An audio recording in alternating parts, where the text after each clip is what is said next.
All right, we made it to week one. Biscuits and SEC preview right here.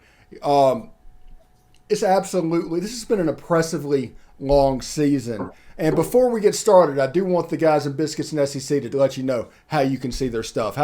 Tell them, boss man. Yeah, so you can see it right here. This is Mm. biscuitssec.com. This is a one-on-one, so you can't get this shirt yet, but someday you will be able to. You can find our stuff at Biscuits and SEC on Twitter. You can also find us on Facebook there, on Instagram at that same handle. And then you can also find our stuff on biscuitsandsec.com. We post blogs and other content up there that you won't find on our social media pages. And then you can also find our newsletter there. You can sign up for our newsletter. We do a morning newsletter during the season. It's on Monday, Wednesday, and Friday. During the off season, it's on Monday and Thursday, where we just do some quick hitters, the news of the day, what's going on, injury updates, things of that nature. So you can go ahead and subscribe to that at biscuitsandsec.com, and you'll get it 3 days a week. All right. Today's episode is brought to you by BetOnline. BetOnline has you covered this season with more props, odds, and lines than ever before. BetOnline, where the game starts. There's a game in Atlanta, Georgia. The Georgia Bulldogs are playing a neutral site game in Atlanta, Georgia against the Oregon Ducks. I don't know exactly how that works, but they call it a versus game. It's really a road game for Oregon Ducks. But Bo Nix gets another shot at Georgia. Interesting. What you got, Hammer? Yeah, extremely interesting. A ton of storylines here, not just Bo Nix. You've got Dan Lanning as well, obviously, who was the Georgia defensive coordinator a year ago, now head ball coach at Oregon. So a lot of familiarity there. I think when you think of Bo Nix, obviously he's played Georgia 3 times in his career. He's not going to be intimidated by the environment. I think he'll actually play pretty well. All things considered, I know he's back in a familiar system with Kenny Dillingham now at Oregon. And like I said, he's not going to be intimidated by the environment. He's played in plenty of big games like this. However, the way I see the game shaking out, I don't think Oregon has the horses to hang with Georgia. Like you said, it's basically going to be a home game to begin with. I think maybe physically Oregon can kind of match up with them on the lines. I say kind of because there's really not many teams that can match up with Georgia on the offensive and defensive lines. But I think in the end, Georgia just has too much talent. They've got 3 deep at tight end, which is just an absurd amount of talent that I don't think Oregon's going to be able to match up with. Stetson's going to take care of the ball. He's going to take some shots when it's necessary, but I think all together, Oregon's going to struggle to score, and eventually Georgia will pull away as the game wears on. Yeah, this one to me has all the makings of folks kind of overlooking Oregon and thinking that Georgia just has a lot more talent, and they do have a lot more talent than Oregon. I see this one kind of playing out as this is going to be the first game. Georgia has a lot of new guys on the field. They lost a ton from last year. While that is there's a lot of talent that's going to be filling those spots that went to the NFL. It's still their first game, so it's one of those things where I think folks are going to be like, oh man, it's Georgia, and it's Bo Nix, and they've always beat Bo Nix, and it's not going to be a problem for them. And I think in the end, Georgia does win this game, but I think it's going to be, as our friend Lee Corso has always said, closer than the experts think. I think this one's close in the end, but I think Georgia pulls it out. Look, Bo Nix, I think, is a great athlete. We've seen him do some incredible things during his time at Auburn, and we've seen him be happy feet Bo Nix. We've seen him do some things at Auburn that weren't so great. At the end of the day, we've seen Bo Nix now for 3 years. This will be his 4th year. And I think we know what we've got with Bo Nix at the end of the day, even if he's, now saying quack, quack instead of, War Eagle. So I really think this one comes down to, one, Georgia having more talent. I think that's what outlasts Oregon in the end. I also do think that, this being just an hour away from Athens is very helpful to Georgia, whereas Oregon's got to come across the country. And the last thing I'll say is that Stetson Bennett, he's been a mainstay now in Georgia football now for 2 years. He's got a ton of starting experience under his belt. He's won a national championship. The kid's got the moxie. He's got a new haircut. I mean, he's got the fade instead of the mailman, curly do going on. So he's got a whole lot of swagger this year, and I think those 3 things are going to be what are the difference in this game for Georgia. And I think they start off the year right with a win over Oregon. Yeah, and Oregon and Dan Lanning, we'll talk about them for a second. Him and Mario Cristobal is different type players. So Dan Lanning still has to get his guys in Oregon. So there could be some growing pains and headaches that come with this week 1 matchup, right, Alex? Yeah, no, I completely agree with you. It's Mario Cristobal built a great program out there while he was there, but he's not there anymore. And there's always some growing pains when there's a new coach that comes in, wants to implement his system, wants to implement his culture, wants to do all these different things. He's got a new quarterback in Bo Nix. I know there's a bit of familiarity there with Bo Nix, but still, it's a new head coach. And he's trying to instill different things. And he's, like you said, he's got to get his players in there. Mario Cristobal left a lot there. He got a lot of talent when he was at Oregon. But at the same time, Lanning has things that he wants to do to fit his own scheme. And it always takes at least 2 to 3 cycles for a coach to get the players and the athletes that he wants to fit his system and his scheme. And right now, that's not happening, right? Obviously, this is the first game with Lanning.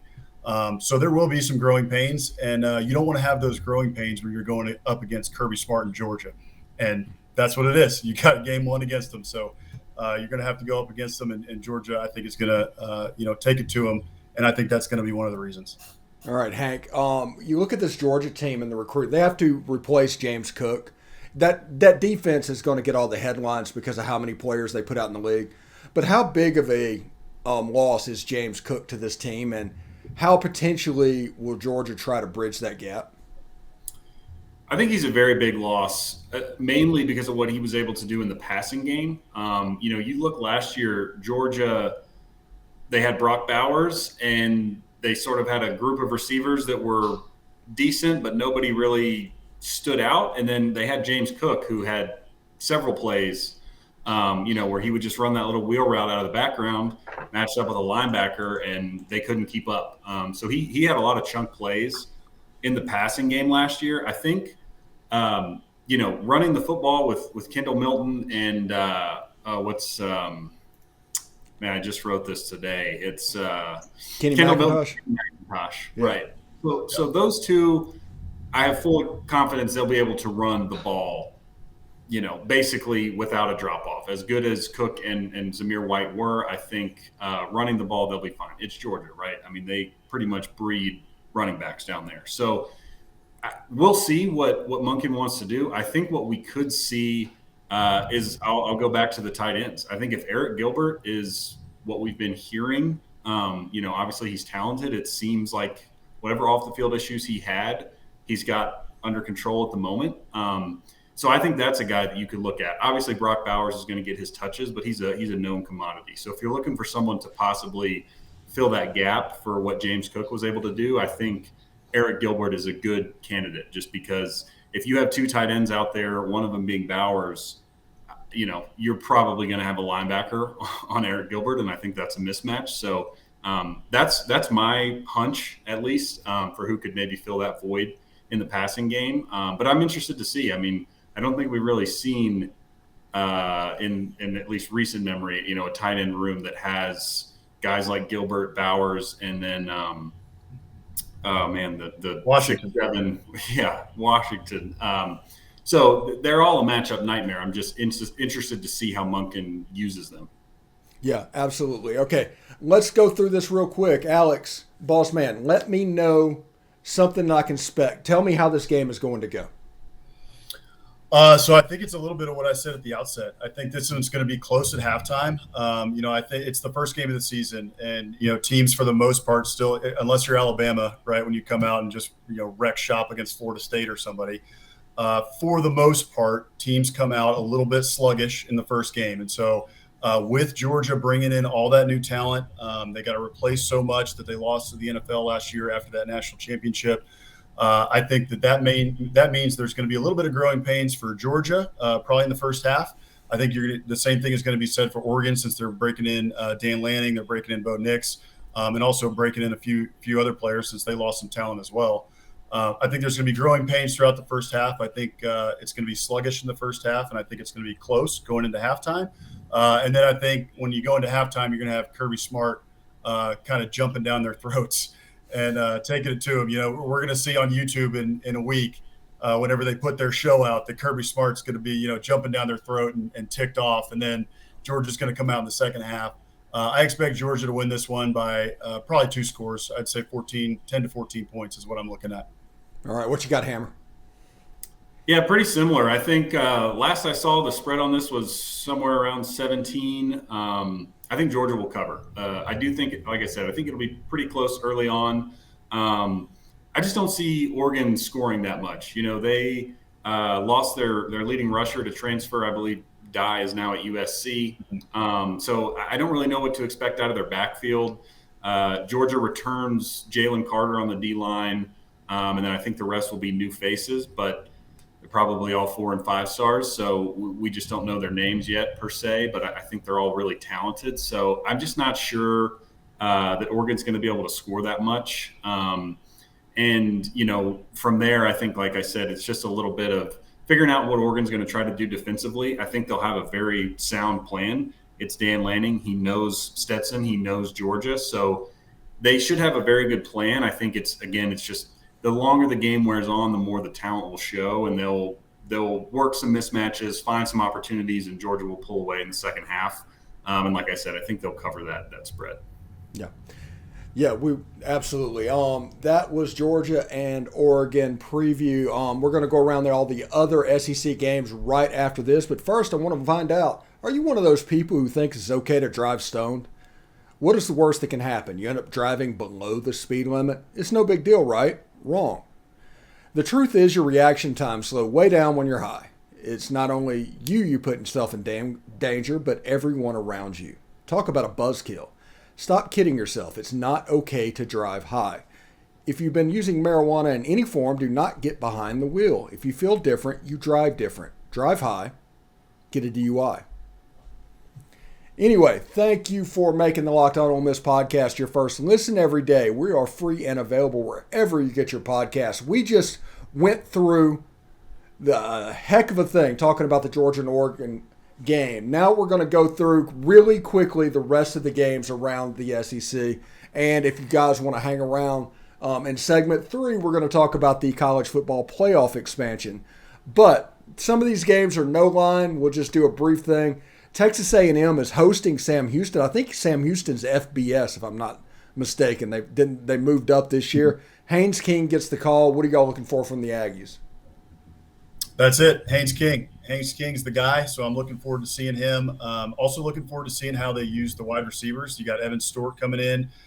There's kind of a glut of wide receivers for Texas A&M, and so I want to see how they use them. In past years, Jimbo, has kind of used them sparingly. Although he's had some talent, he wants to make sure that his receivers know the offense. So I'm interested in seeing how that looks.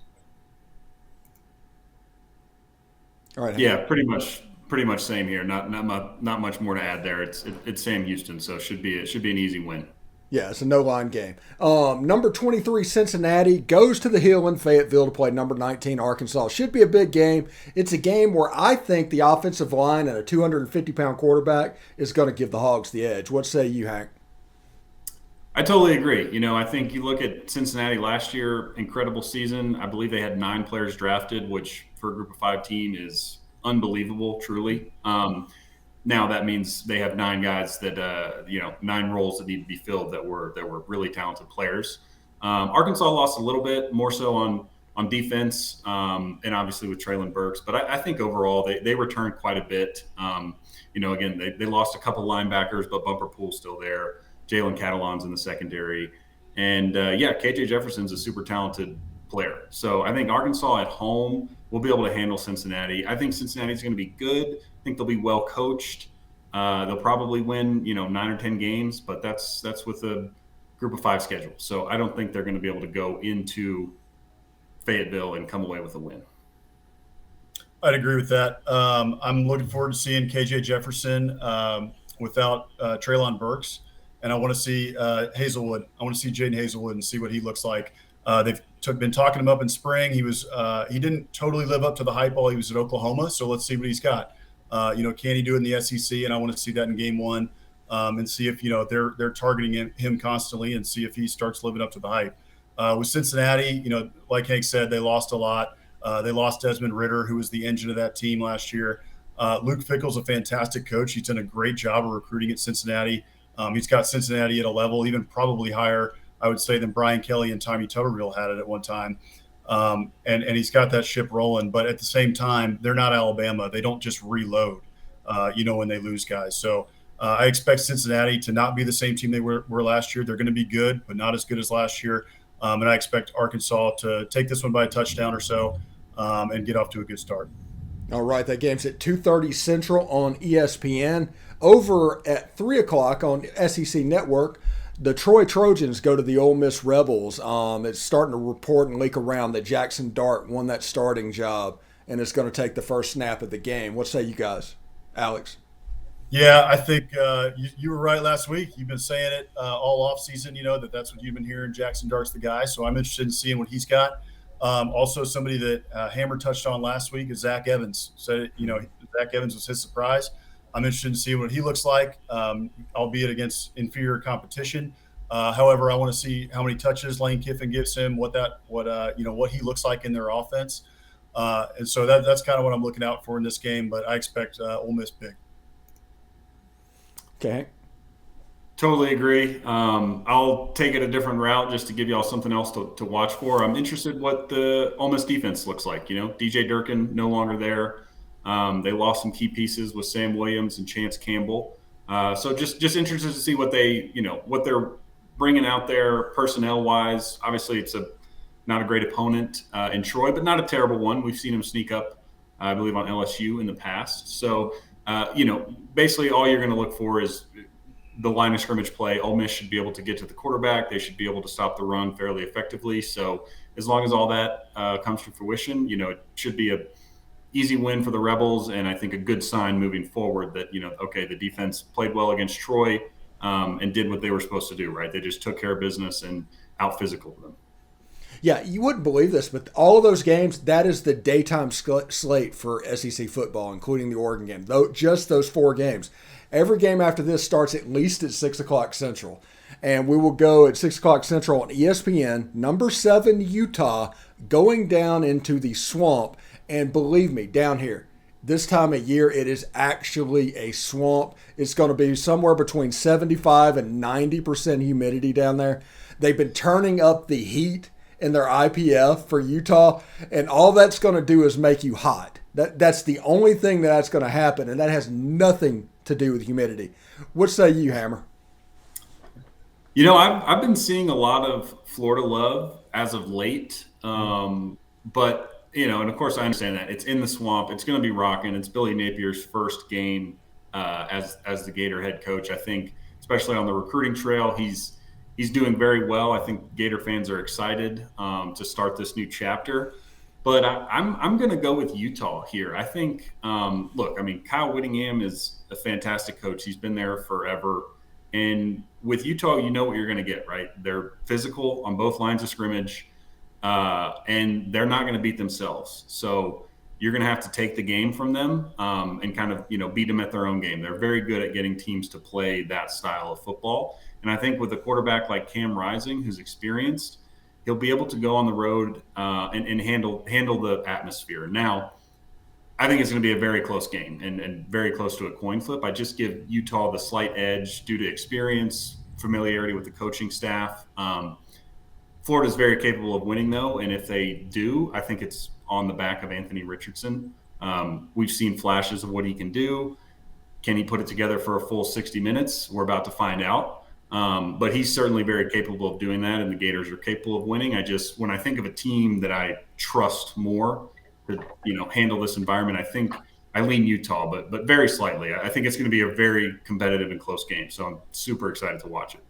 All right, Bossman, are you concerned at all about Anthony Richardson, or are you kind of buying the hype that suddenly this offseason is starting to come up about him? I'm not sold. I think this kid's a freak. Look, he looks like Megatron, right? He's got all the physical tools necessary to be a fantastic athlete, a fantastic quarterback in the SEC. A lot of times it comes down to if you have those tools, like what's going on up here. Can you grasp the offense? Can you make those quick decisions and get the ball out of your hands fast? Can you go through a progression and get to your third read and hit the guy coming across the middle? after you don't have your first and second option. So now he's coming into a new offense. And so I'm interested to see what that looks like. He had the chance last year to really take control of the job. He didn't really do that. And now this year he's the guy, no doubt about it. The Ohio State transfer, Jack Miller, they thought they might give him a run in the offseason, and he really didn't do much. So Anthony Richardson's the guy. I'm interested to see what that looks like. I think he can be, one of the best quarterbacks of the SEC, but I'm not sold yet. And that's what I'm really watching in this game is what does that look like? And welcome to the swamp, Billy Napier. You get number 7 Utah coming straight at you, and we'll see what happens. But I'm with Hank. I'm going to take Utah in this game. I like the experience. Whittingham is a fantastic coach, and the experience of Cam Rising too. I think he's going to be one of the better quarterbacks in the country this year, and I don't think they're going to be intimidated of the environment in the swamp. So I think that Utah wins this one. I think it's going to be close. I think it's probably by 3 to 6 points, maybe 2 field goals is the difference in this one. But I don't think Florida fans after this, if they do lose this game, should be discouraged because it's like we just talked about in that first segment. There's going to be growing pains. It's a new system. It's a new coach. They're trying to get their things ready. They're trying to figure out how their pieces fit in their offense and on their defense. So we'll see. If Florida wins this one, it's a big one, and that'll be a big win for Billy Napier and give him a lot of momentum going into this season and also on the recruiting trail. Absolutely right. Let's move on up to the big grocery bag up in Lexington, Kentucky on ESPN Plus. Kentucky only a 15-point favorite. It's dropped down a few points in this one. I think that is because maybe the suspension of Craig Rodriguez, maybe that's coming into effect on this one. But Kentucky gets the Miami of Ohio Redhawks to start their season. Alex. Yeah, Ben Roethlisberger isn't playing for Miami of Ohio. So I don't think they have much here. I think the spread's probably right. Like I said in our last show, in our week 0 show, I'm not buying the Will Levis hype. I don't think that he is going to be good enough without his Wan'Dale Robinson blanket. I know they've got receivers they're excited about, so I'm interested to see what that looks like. Prove me wrong. We'll see what he does, and then we'll see also, what their defense looks like. I know they've got a lot returning, so they're going to be experienced on that side of the ball, and I'm excited to see what they look like. But I think Kentucky takes this one easy. It's not going to be a problem. What I am more interested in is week 2, and do they have Chris Rodriguez back for week 2? Because Mark Stoops was pretty coy when he was talking about the suspensions, and they need Chris Rodriguez to win in week 2. So that's what I'm more interested in. This one's just a tune-up. Yep, totally on the same page. I think should be an easy win. Look, if you are a Kentucky fan and you're buying into the Will Levis hype and everything, again, I'm on Alex's side here. I'm not totally sold yet, but this is a game that should be a blowout. If that's the case, if Will Levis is as advertised and Kentucky is the second best team in the East, possibly a threat to unseat Georgia, which some people have thought or said. Again, I'm not really in that frame of mind myself, but if that is what you think you're going to be this season, then you should come out and easily cover the spread and win by 3-4 touchdowns and run away with it. Yeah. Absolutely. The next 2 games, a couple of no-line games, a couple of real quick things. Elon at Vanderbilt on ESPN Plus at 6 o'clock Saturday. Let's keep the Vandy train rolling. They had a big win in week 1 against Hawaii, so hopefully they can do the same against Elon. I mean, look, we said it last week. If you're Vanderbilt, any win is a big win. So rack them up early and often, and, maybe you can sneak one out in SEC play, but should be an easy win. And, look for Mike Wright to run all over the field again. When you're building a program coming into it like Vanderbilt was, where they were really at the bottom, you got to build some belief. And they didn't really get a lot of that last year.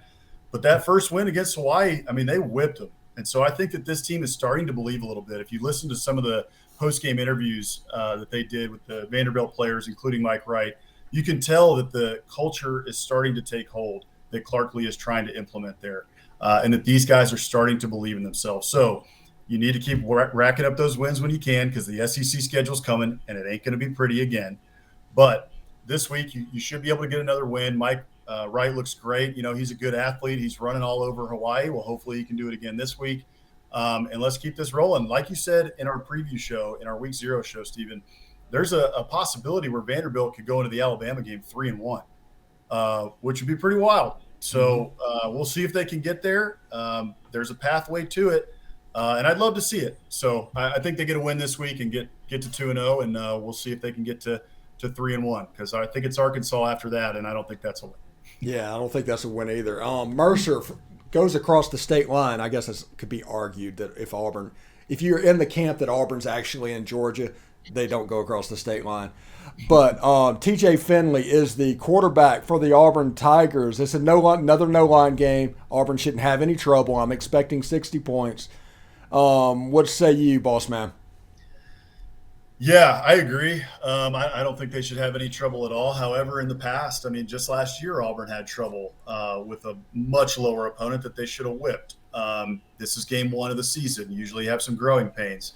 This is one that I see, if the viewers don't know, if they didn't watch last year, Hank and I are Aggies. And so we've watched Texas A&M for years play down to their opponents in games like these where they had no business to. Auburn seems to do the same thing sometimes. So this is one where I see it being close at halftime, and Auburn fans are frustrated. And it's one where you kind of look up at the TV and you see the bottom line ticker and see the score, and you're like, what is going on at Auburn?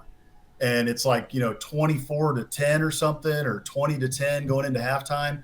But then they pull away in the second half, and it's not a problem. So I expect this one to be, 49, 52-10, something like that. Yep. Obviously interested to see what TJ Finley brings to the table. Kudos to him for winning the job after a not great performance in relief of the injured Bo Nix a year ago. So interested to see what he has. I think this is an easy win, even if TJ Finley's not what camp reports are saying he is.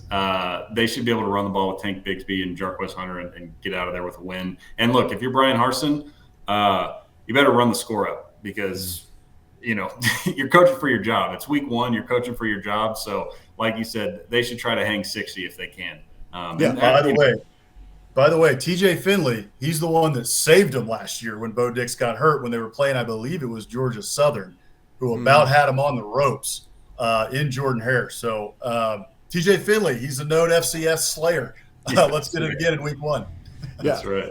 It's pretty cool thing, because the Auburn boosters came at Brian Harsin in the offseason. They missed, and now they are obviously coming at his defenses. The reason Brian Harsin still has this job. The boosters are clearly at work at Auburn, and a story to keep an eye on as the season progresses. Georgia State is actually the team TJ Finley did his heroics against. Right. They play South Carolina Saturday in our next game on ESPN Plus at 6:30 Central. South Carolina, 12.5-point favorite. Georgia State coaches, I believe, Sean Elliott, former offensive line coach under Spurrier at South Carolina. So, what say you? Let's see, I forget which one. Boss man. So I'm really interested to see what Spencer Rattler looks like. I know we just keep talking about these QBs, but offenses and these teams go as the QBs go. So we're bringing in Spencer Rattler. Shane Beamer had year 1. It was kind of a carousel at quarterback. He had Colonel Zebulon Noland in there as a graduate assistant who they just threw in there in week 1. And then they kind of had a carousel the rest of the year. So I'm interested to see what Spencer Rattler looks like. I know that South Carolina fans are also really interested to see what he looks like. So I expect this one to, be a blowout, but I really want to see what Spencer Rattler has going on there. Yeah, just to take this in a different direction, obviously I think Spencer Rattler is the primary story here. I'm interested to see what South Carolina can do in the run game. A year ago, their whole offense was pretty bad. But really, they struggled to run the ball. They had Kevin Harris, who had a big 2020, a big year during the COVID season. And I think he battled some injuries, but just never really was able to get any traction in the run game. So, again, if you're a South Carolina fan and you're thinking optimistically about the season, you need to be able to run the ball against a team like Georgia State. You just do. So that's what I'm going to be looking for. Can they get chunk yardage on the ground? because Spencer Rattler and that receiving core, they're not going to be able to win SEC games if you can't run the ball. So that's what I'm going to be keeping an eye on. All right. Over on the SEC network, I think it's the SEC primetime game. I feel bad for Utah State there at 6:30 at night.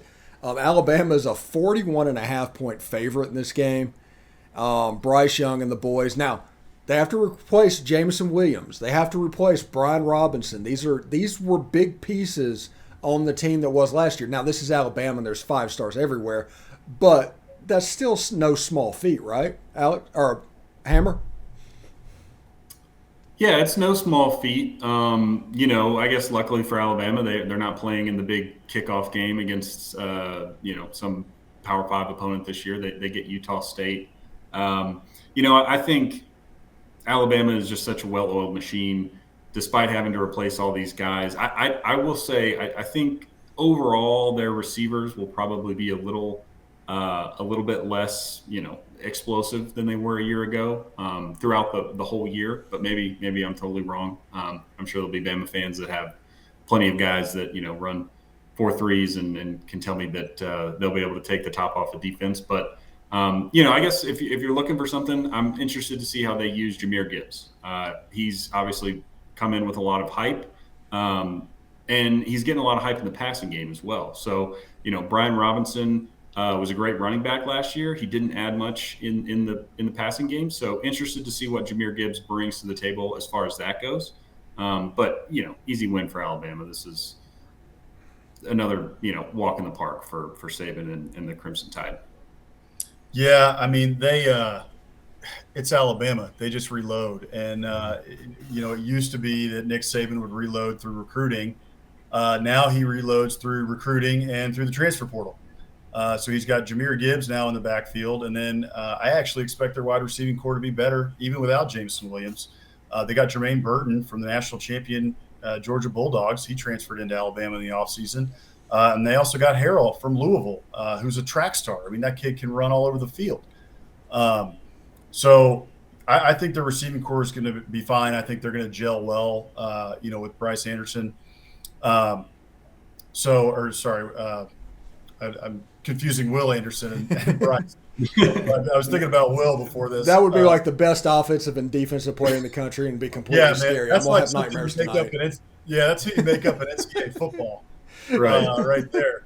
But no, I'm interested to see how that looks on offense. I think Eli Ricks is injured right now, but if he ends up playing, I'm interested to see what he looks like on the defensive side of the ball for Alabama. But they just reload here. This is going to be an easy win. They're going to cover the spread. I don't think there will be any issue.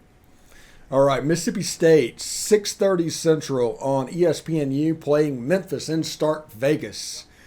Is this the year that Mike Leach finally figures out how to deal with a team that drops 8?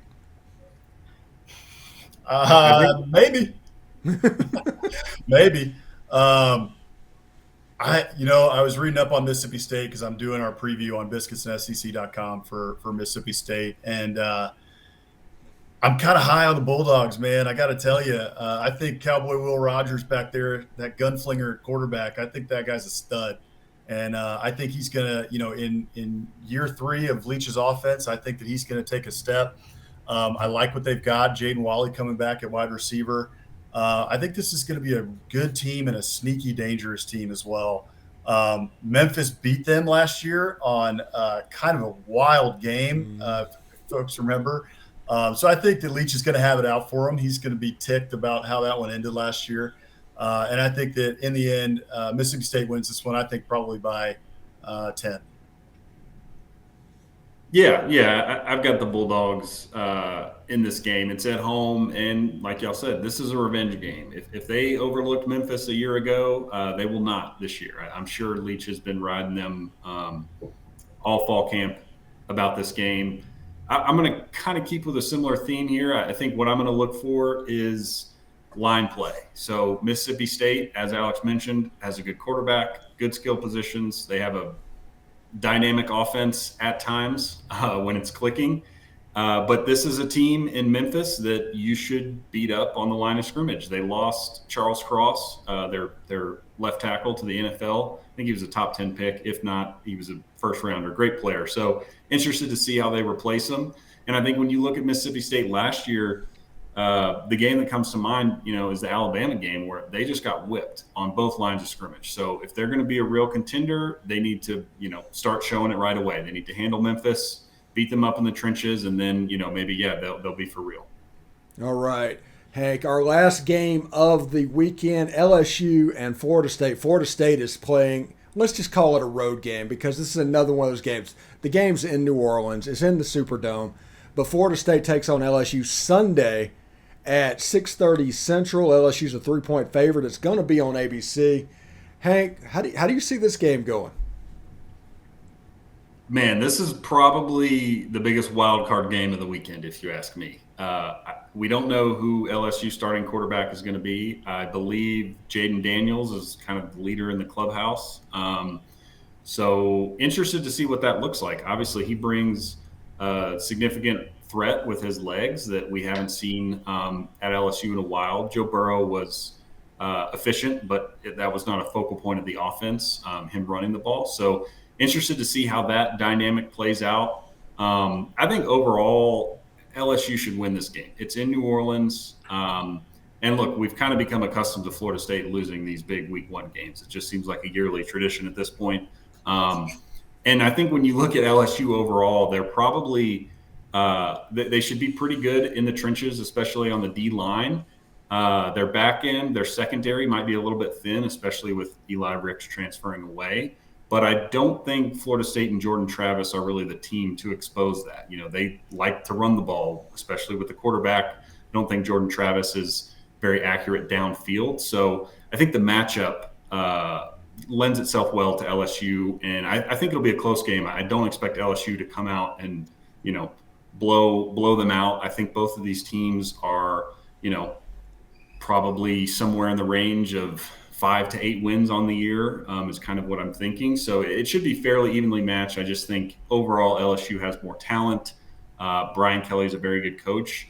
Mike Norvell, I'm not so sure he's a great coach. So I would give the edge to LSU in this one. But should be a close competitive game. Yeah, well, Cornrows Norvell. We'll see if he's got it. I don't know if he's got it or not. He's recruiting decently well down there at Florida State. I think they have the potential to be back in probably 2 or 3 years. But this year is not that year. Brian Kelly was hired to come into LSU and be a turnaround artist. And he has done that at every stop that he's been at. So I don't expect LSU to come out of the gate and be the LSU of 2019, or the national champion LSU Tigers from under Les Miles. But I do think that they're going to be much better. They're going to be a lot more disciplined. Already, I think very quickly you're going to see that this team is much more disciplined under Brian Kelly than they were near the end of the Ed Orgeron era. And so I think that's what the difference is. I think the difference in this one is 2 things. I think it's one, the talent level, LSU, even while Edo was there, Edo was recruiting at a high clip because mamas loved him. When Edo walked into a room, mamas loved him. And so they wanted to send their babies to go play for Edo at LSU. And so he did a great job of recruiting there. So the talent level is still very high, even with those transfers that are out of LSU. And then I think the second thing is coaching. And I think that Brian Kelly, while he gets a lot of flack for what happened at Notre Dame, even though, he's the winningest coach in Notre Dame history, Brian Kelly's a darn good coach. And I think, all these other coaches, Les Miles, Ed Orgeron, Nick Saban have won at LSU and won a national championship at LSU. I think Brian Kelly's going to be the next guy to do that. I think it's going to take him some time. But I think this year's the first step, and I think this team is going to be much more disciplined. I think you'll see that against Florida State, and I think that LSU will end up winning this game by probably a touchdown. It's going to be close, but I give them a touchdown. All right, that is the Week 1 SEC slate of games. We're going to take a real short break, but when we come back, we're going to talk about news around the SEC and specifically college football as the college football playoff is about to expand. Stick around. All right, thanks for making the Locked On Ole Miss podcast your first listen every day. We are free and available wherever you get your podcast, including iTunes and Spotify. You can say whatever you want to say. Just leave a 5-star review. That'll help others find the show. We might not be your cup of tea, but we're probably somebody's cup of tea. So a 5-star review would be much appreciated. Thank you. All right. We're here with the Hammer, Bossman Slim, and we're going to talk a little bit about news around the SEC right now. And specifically, there's one story tonight that's hitting, and it's weird that they dropped this on the eve of the college football season, essentially. You have the college football playoff expanding from 4 teams to 12 teams with 6 automatic bids, and my favorite part of the deal is no at-large team can get a bye. That is a cool thing for me. Yeah, I'm fascinated to see how this works. I've been a proponent of expanding the playoff. I think it's helpful. I've always thought that the 14 playoff lent itself to really only making the rich get richer. And we've pretty much seen that across our time with the 14 playoff. It's pretty much been a lot of the same teams. We have had the outliers, of course, Cincinnati, Washington, and a few others, over the course of the years. But for the most part, you're seeing Alabama, Georgia, Ohio State, and a few of the other handful at the top. So I've always wanted to see it expand. I know that folks are frustrated with the regular season. That's always been college football's thing, right? The regular season it's a playoff game every single week. I understand that, but at the same time, I really think that the playoffs are something special, and people love the playoffs. When you get this 12 teams in there, sure, there's going to be your Alabama and your Georgia, who are going to be probably the top 2 seeds, right? Those types, Ohio States of the world. But at the same time, you're going to have all these teams who have a shot and who can win 2 or 3 games and get to that national championship game. And on any given Saturday, maybe you can take down Alabama. It can happen. It's happened before. So I'm excited to see these games where you get, 1 through 12, and you get these 12 teams. There's going to be close games. We're going to see some awesome football from the new playoff system with these 12 teams. So I'm really looking forward to it. Yeah, Hank, you're sitting here. Last year we had the Sugar Bowl, the Rose Bowl, the Orange Bowl, and the Peach Bowl. And it was essentially meaningless exhibitions, and players treated it that way with Kenny Pickett sitting out of the game. This playoff expansion is probably going to make it to where those games actually have meaning again. What say you? Yeah, I agree. I think, there's pros and cons to all things in life, this included. I think there's some cons, but I think the pros outweigh the cons. Like you said, the bowl games have been losing their luster. This will, assuming that they, just transfer those bowl games basically to these, playoffs or however they structure it. But I mean, the biggest thing to me is I think I like having more seats at the table. Like Alex said, the rich have continued to get richer during this playoff era, and I don't think that's really going to change that much. I think it could change slightly, giving more teams, possibly some recruiting ammunition that, hey, we've made the playoff. We just need a couple game breakers to get over the hump. But what I'm excited for the most is the on-campus games in the early rounds. I think they were saying that the first round or 2 will be on campus, which should be fantastic. And then, like you mentioned, kind of the structure. We actually have a little bit of structure here where you take your 5 Power 5 conference champs, you take your best or highest ranked group of 5 conference champ, and they're automatically in. So the conference, championship still means something. And then the at-large process will be fairly similar to what we have now, where it's a popularity contest or whatever. But at least there's a little bit more structure, because as it currently stands, I mean, it's just kind of a bunch of guys sitting in a room and saying who they think the best team is. There's no real criteria. Nobody really knows what they're using to grade these teams on. So I think that will give us just a little bit more clarity. And as Alex said, I mean, yeah, certainly there's going to be some blowouts. There's been blowouts in the 14 playoffs. So that's not, you're not getting rid of that in a 12 team, but absolutely every once in a while a team could rise up and make a couple upsets. I think, the pessimist in me says that the biggest con here is basically giving teams like Alabama and Ohio State are the 2 that really come to mind, almost a free pass into the playoff. Because again, unless things change and they stop recruiting at the clip that they are, a 10-2 Ohio State or a 10-2 Bama, they're getting in that large bid. So they're still going to be in the field.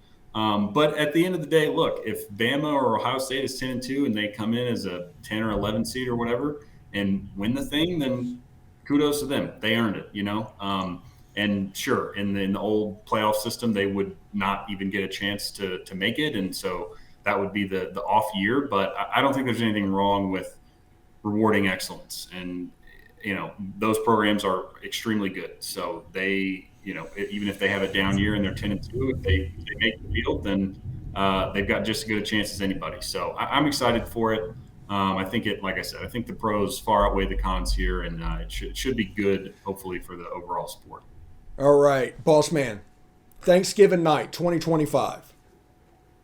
Texas A&M. Winner has a chance to get in this playoff, when before, most of the time, this would be for maybe a Capital One Bowl, that level. This game actually is going to develop some teeth other than the rivalry already has. Both of you guys are spending money like absolute mad. Eventually, it has a chance to be some of the most powerful teams in the country. So one would think that this game could have playoff ramifications in the very near future. What say you? Maybe for Texas A&M. I don't see that for Texas. I see the Capital One Bowl in their future. They may be playing spoiler like Pitt did to WVU a few years ago, except they're going to lose. No, I think you're right. I think, with all the money being thrown around, there's a lot of money in Texas on both sides for A&M and for Texas. I cannot wait to have that game back. There was so much bad blood between the two schools over the last decade since A&M left for the SEC. And we didn't play. We didn't want to play each other. One side would, accuse the other not wanting to play. The other side would then accuse the other not wanting to play. Now we get to settle it on the field. And I think, folks think that maybe the rivalry went kind of dormant for a while since it was 10 years. I can tell you it did not. And the bad blood only got deeper.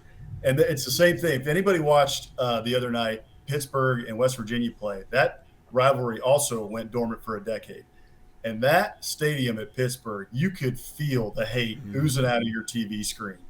And it'll be the same thing when Texas and Texas A&M play. And I think you're right. That game, while it's always been a huge rivalry game, and there was, sometimes there was implications for Texas for a big bowl game or for the Rose Bowl or for, possibly national championship. A&M wasn't on that level at the time. A&M's recruiting on that level now. And in fact, there's a lot in the state who would say that if they played on the field right now, Texas or A&M would take it to them. So that game with the hatred of the two teams on Thanksgiving night, it's going to have big implications because both of these teams are going to be in the hunt for big games, I think, for the next 5 to 10 years at a minimum. It's going to be a heck of a lot of fun. And I can't wait to be there, whether it's in Austin or in Kyle Field and College Station. My plan is to be there. I'll buy the ticket. Doesn't matter how expensive. All right, Hank, one more question before I get out of here. Whenever the proposed 3-6 scheduling model that the SEC was talking about going to, one of those games is going to be the Texas game. One of those games is probably going to be the LSU game for A&M. Who's the number 3 game for A&M? That's a good question. I've seen a lot of different variations. I think personally, I would like to see the Arkansas game continued. That's obviously a historical Southwest Conference rivalry. So, and that's been a fun game, the past, decade since we joined the SEC. I would like to see that game move back to campuses. But that would be my probably preference. At the same time, I think, I could easily see one of the Mississippi schools, whether it's Ole Miss or Mississippi State, possibly being a matchup in there. Those are kind of the 3 that I would look at. In terms of preference, I would prefer to play maybe Vandy. No, we have dibs on Vandy. We've got 100 years of Vandy. Yeah. So that might be my preference, but I don't think that's going to happen. So if we're going to get a team that's a tough opponent, then give me Arkansas. I like that game. I like playing them. So that would be my preference. The only one other it could be would be Oklahoma, because they're not going to take Oklahoma and Texas apart. And so I think that's where Arkansas may get bumped, is if we're in kind of that 3-game rotational schedule with Texas, and then it would probably be LSU, and then probably Oklahoma. But I would like it to be Arkansas as well. We'll see what happens. Yeah, I think the SEC has this weird fixation with pairing A&M and Mississippi State up. So I think that could be the one, because it's just weird. Maybe it's just the colors and people see that.